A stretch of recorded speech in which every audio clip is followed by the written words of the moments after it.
All right, day 11, which means we're in the second half of week 3 of this lean muscle building training cycle. Body is feeling good, coming off of a low day, active recovery, you can call it, and we've got an excellent session. I have written it in this pinkish marker color. Looks great on this board. Handwriting is decent as compared to trash on most other days. And let's jump into this thing. I will say, as always, all of these workouts, or maybe not as always, I think I forget to do this, all of these workouts are linked in the description. If you want to follow along on an easy to use app. Obviously I'm going over everything right now. You can just follow along inside of the video, I suppose. But everything is inside of an app. It's on the Train Heroic platform. I make it inexpensive. It's 15 bucks a month, so you can even use it as like a roadmap and just kind of alternate the movements based on what you like to do. If you see pull-ups and you go, I'd rather do lat pull-downs, great. So anyways, all those programs are linked in the description. And of course, if you're watching these things, you're following along with this journey. It seems like some of the videos get some traction, some of them don't. Give it a like, give it a comment, give it a subscribe to the channel. I put out some shorts of these things in the universe, in the YouTube universe. So anyways, that'd be appreciated. But let's jump in. The strength work is a traditional superset, single arm push presses, 8 to 10 on each side, and then rest 90 seconds as usual, and then 16 alternating dual dumbbell kickstand deadlifts. Now, single arm push presses, the reason I don't like 2 arms at a time, because of these separate entities of the dumbbells as opposed to a barbell. What tends to happen if you don't have great thoracic extension or thoracic mobility is you can rely on the lower back to hyperextend or overarch to get both arms locked up at the same time or locked out at the same time, and that puts way too much strain on the lower back. As opposed to one arm at a time, even if you're a little locked up in the thoracic spine, you can rotate slightly through the trunk, you can manipulate this arm on its own as opposed to being here and now all of a sudden you've got to rely on the back. If you're like, that doesn't make sense to me, you can try it with 2 really light dumbbells, or you can just take your arms and put them overhead with no weight in your hands. But you can try it with like 3-pound weights and see how funky it can be if you're limited with regard to thoracic mobility. So anyways, that's why I usually prefer the single arm variations, especially if I'm going for some heavier resistance. The dual dumbbell kickstand deadlifts, I just want to get some great tension. I'll probably go, maybe not slow, but I'll be a little bit more controlled with those reps, probably 2 to 3 second negative on every rep. And I'll probably only go with 4 sets for that. Not because I'm feeling beat up or anything. I want to keep it really efficient, and I want to put in a really good effort on the finisher, which is interval work of dumbbell benches, so dumbbell bench press alternating reps. So 16 alternating reps. I'll probably keep that pretty light. My weaknesses lie in volume and making volume resistance work aerobic. So some of these finishers are making dynamic contractions more aerobic or putting them in an aerobic environment. So alternating dumbbell bench presses and then 24 alternating bodyweight reverse lunges. So I'll have 3 minutes to do 16 and then 24, and then I'll have whatever time is left in that window to recover, rest, breathe, all that stuff, get myself ready for the next set. And that's 5 to 7 sets, so should be a nice efficient workout, and got some good prep work on the front end. So why don't I just keep it there? And with that, let's jump into the fitness. I will see you on the prep work. Okie dokie, I am all up in the prep work today. I'm only going with 2 sets of the prep work circuit. More often than not, I'm gonna hit all 3 sets. I always give myself a range of 2 to 3 sets, and that is dependent on how I'm feeling today. I want things to be really efficient. I feel very confident in the work that's being done in the primary strength superset. So I don't think I need to go as deep into the prep work to feel really good about that. And that's really the reasoning behind my decision to go with 2 sets instead of 3. Keep it efficient. That's a primary goal on all of these. Today, you know, I'm recognizing that that's where I want to be. I want to get in, I want to get out, and I think the better you are at tuning into that, instead of ignoring it and trying to push past that, the better you'll be at, you know, accentuating the days or getting more out of the days where you're feeling really, really great. You're really, really hungry for a great workout. And not to say that I'm not motivated today. It's just to say I want to get in, I want to get out, I want to go enjoy my life, and that's it. I want to be efficient, and I really want to put in a great effort on the finisher. So anyways, the first exercise is a plank to downward dog. You'll notice a few key differences between what you might think of as a traditional plank and a traditional downward dog position, and that's because this is all centered around opening up my thoracic spine. All right, so I'm actually going to start with hands in front of the shoulders, and as I press into, or as I shift towards my feet, I'm going to bend the knees, because this allows me to open up that overhead position better than if I just kept a straight leg. I'd be limited by my hamstring and glute mobility. Now I can really let the chest sink, and I'm going for 12 reps. I gave myself the option of getting upwards of 16, but 12 feels perfect. And that means I've gotten 24 cumulative by the end of this, you know, set right here. Really taking a second at the top to make sure I'm sinking. Arms are locked. Obviously that's important. When I get into the strength work, wiggle a little bit.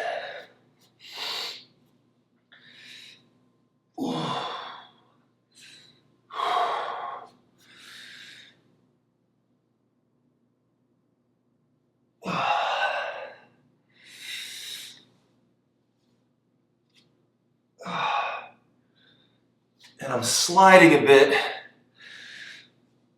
because I've got these crazy floors, these really bizarre, you know, like almost like synthetic, you know, I don't even know what to call this. They're definitely not rubber, kind of like this plasticky floor.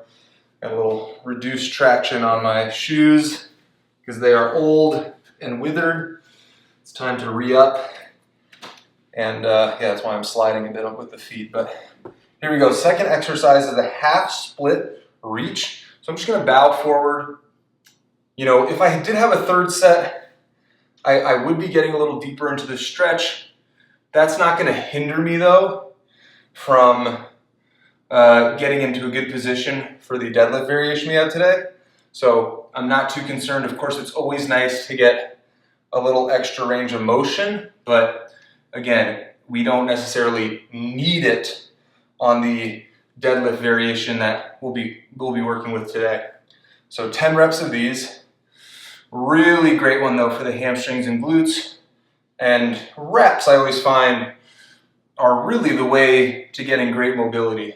Static stretching is lovely. It's not to say you shouldn't ever hit a static stretch if you're not, or if you're feeling like it.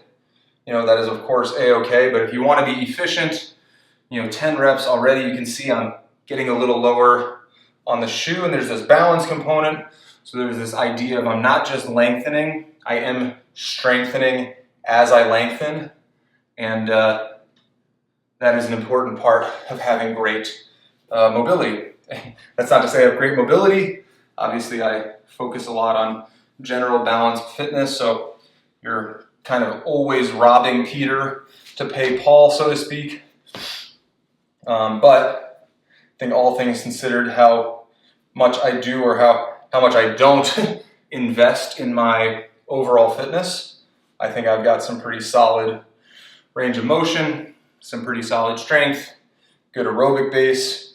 Again, for how much time I invest in my fitness, I think that's some pretty good stuff. But if you can go deeper on a stretch like this, it is encouraged. If you can't go quite as deep and you just reach for the knee, that's also totally fine. That is if you're going to participate in this workout or workouts like this, or you check out the training app and everything. That's up to you. But You can always adjust based on how you're feeling. And as you can see, I'm a little more stiff on the right side. So I can take an extra second, see what's up, check in, 10 as well on this side. I don't want to just reach with one, but you can see I'm not able to get as deep on the foot, and that's all right. Again, just good to notice where I'm at physically, where are my asymmetries, etc. I think that was 10, but I'm going to give myself an extra since I have been talking, obviously. Okay. I'm going to stay here with the positioning of my knee, and I'll go with a half kneeling press. Really great one to get your overhead position opened up because there is a connection to the hip flexor in this position, in this half kneeling position. So I'm going to use a 40-pound dumbbell, and for my push presses, I'll probably open with 55. So keep it conservative, see how I'm feeling, and build from there.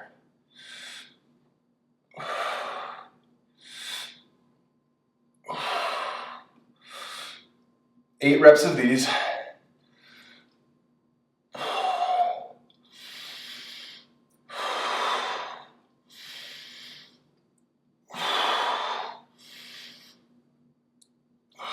And of course, it's about opening the overhead position, but I'm also getting some valuable, tension, building up the actual resistance in this piece right here, so that when I get into the push presses, I'm not going to be shocked by 40 to 55 pounds. Isn't like the most wild jump. A little wonky on that first rep.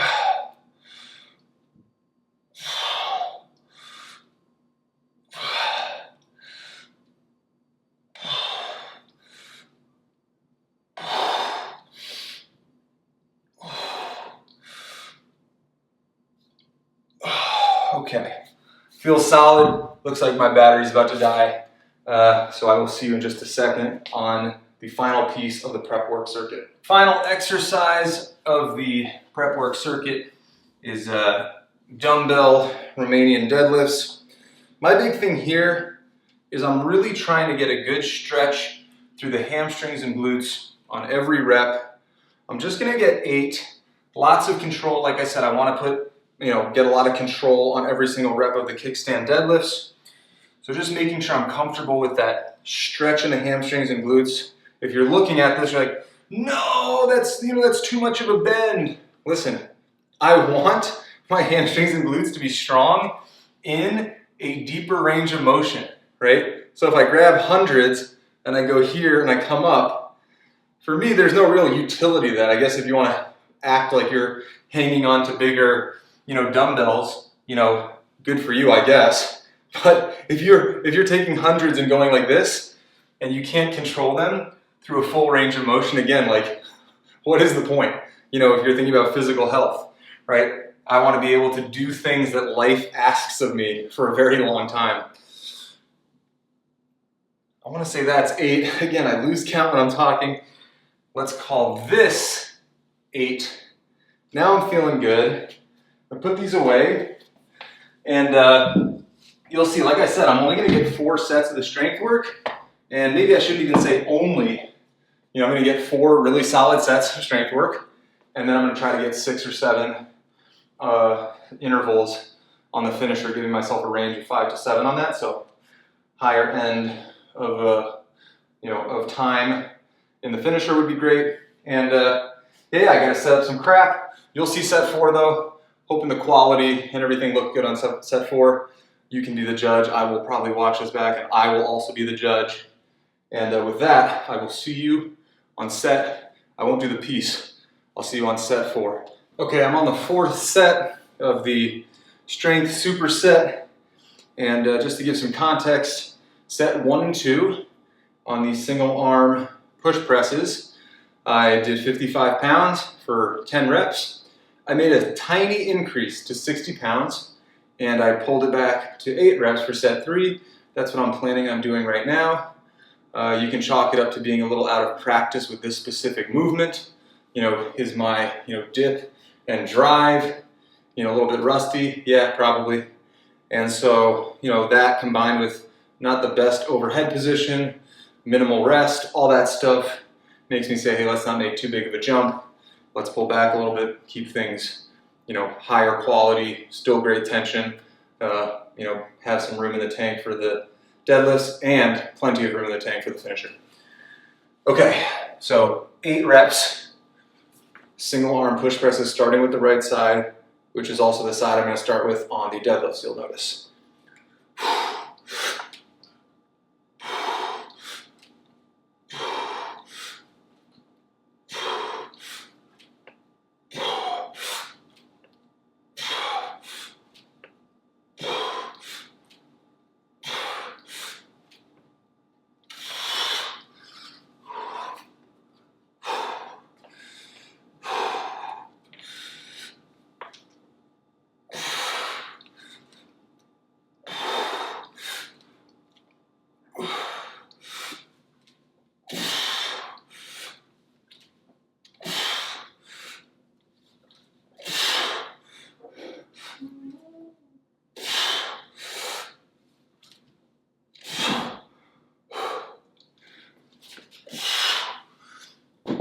All right, here's 8 and 8.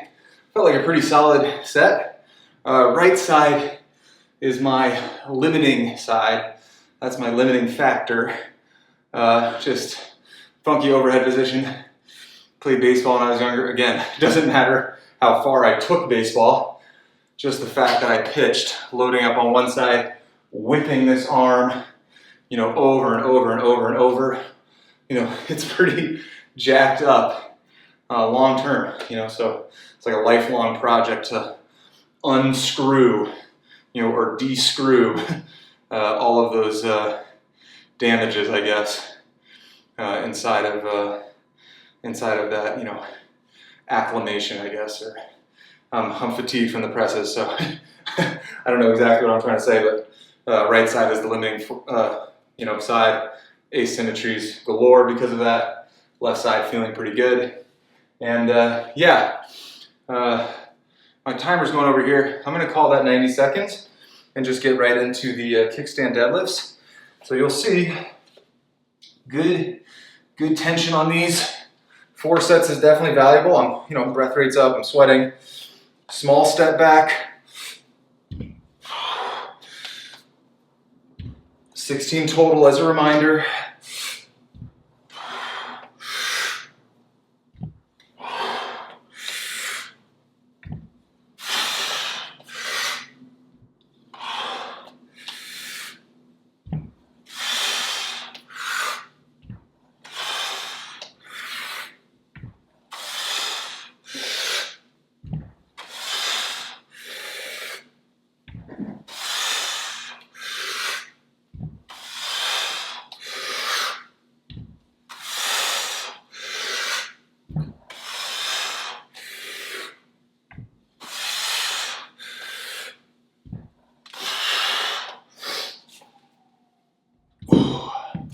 Okay, good freaking superset there.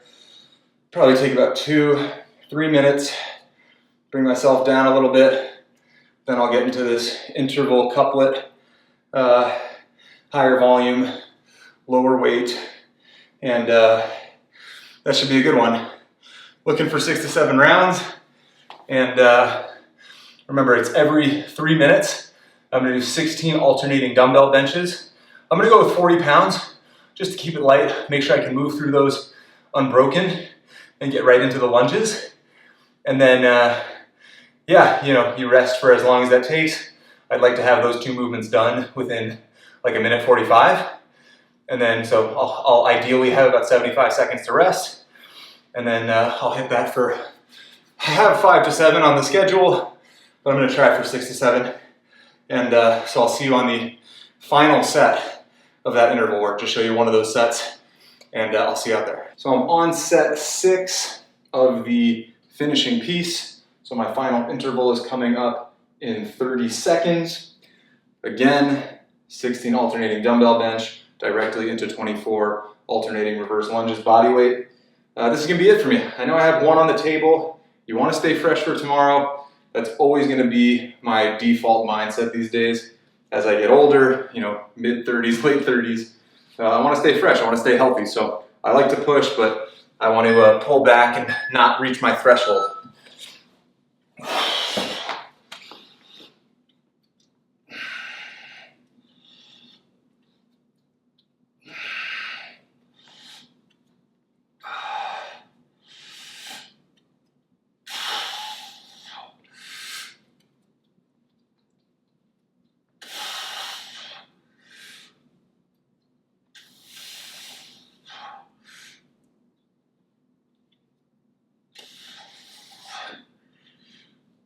No, there was 6. Almost snuck in an extra one. Probably could have gone with 50s, but happy to be moving through this at a pretty, you know, solid pace. 24 here.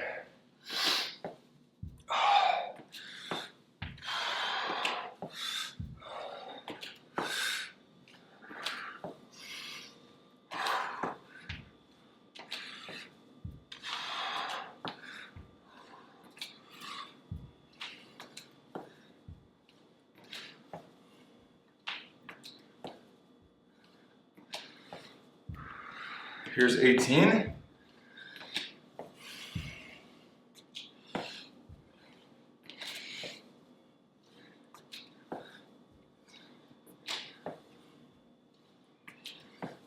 There's 24. So on this last one, a little more than 1:30 to rest, meaning that the work took me less than 90 seconds. So nice pace. Again, looking back, I think 50s would have been appropriate. Just felt a little, not gassed, but just felt shoulders maybe weren't up to snuff on the overhead pressing, but should have factored in the difference between vertical and horizontal on my pressing capacity. And there you go, take it into the next, you know, pressing session and have that in the back of my mind. But all in all, good workout. Again, I'm like, you know, can we see? Can you see the pump? Hard to say, but really good session. You know, I know I'll feel good for tomorrow, pulling back a little bit, and that's always going to be, you know, my approach is not leaving everything there. You got to learn, you know, again, especially as we get older, to kind of, you know, leave the gym and like wave goodbye longingly. That's okay. Leave something there. You'll be able to get back to, you know, the next session after that, yada, yada, yada, so that you're never in this place of like necessarily needing a deload. I like a deload in between training cycles just to, you know, refocus, adjust the focus, all those things. But it's not necessarily a requirement if you really just stay, you know, cyclical to a certain degree, or that's not the right word, but sustainable. So there's all that recovery time, all that rest time. One final, you know, abs, flex. And I will see whoever wants to check out the next session tomorrow.